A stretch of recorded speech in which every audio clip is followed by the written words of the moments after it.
নমস্কার, welcome to our channel Joya Das Mondal agriculture things. আজকে আমি একটি রেসিপি দেখাচ্ছি আপনাদেরকে। রেসিপিটি দেখে নিন। এই দেখুন, এখানে আছে পনির রাখা আছে। পনিরটাকে আমি কেটে নেব। পনিরটা কেটে নিচ্ছি।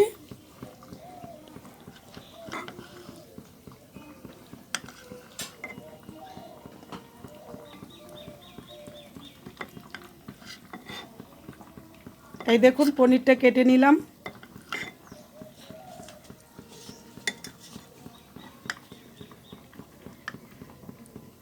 এই পনিরটা আমি কেটে নিলাম। এখন আমি রেসিপিটা কি করে করছি দেখুন।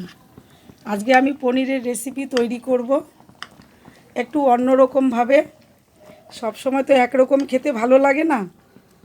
আর যারা ভেজ খায়, নন ভেজ খায় না, তাদের জন্য এই রেসিপিটা দেখানো। কারণ একরকম একই টেস্টের জিনিস প্রতিদিন খেতে ভালো লাগে না। তো দেখুন, আমি যে রেসিপিটা আজকে দেখাচ্ছি পনিরের, সম্পূর্ণটাই আলাদা। এটা আমি টমেটোর সস দিয়ে করব। আমার কাছে আছে দেখুন, এই যে পেঁয়াজ, আদা আছে। আর এখানে আমি টমেটো কুচিয়ে রেখে জলে ভিজিয়ে রেখেছি। কারণ জলে দিয়ে চাপা দিলে টমেটোর যে বীজ আছে, এই দেখুন একটাও বীজ নেই। বীজটা আমি ছাড়িয়ে নিয়েছি। কারণ টমেটোর সিডস খাওয়া ভালো না, শুনতে পাচ্ছি লোকের মুখে, এবং নানা রকম পদ্ধতিতে দেখতে পাচ্ছি।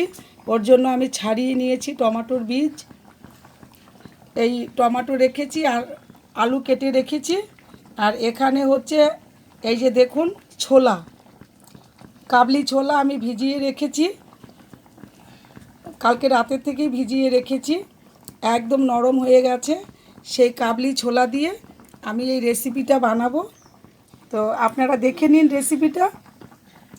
আপনারা যদি চ্যানেলটিতে সাবস্ক্রাইব করতে ইচ্ছে করে সাবস্ক্রাইব করবেন, ভালো লাগলে লাইক করবেন, কমেন্টস করবেন, শেয়ার করবেন।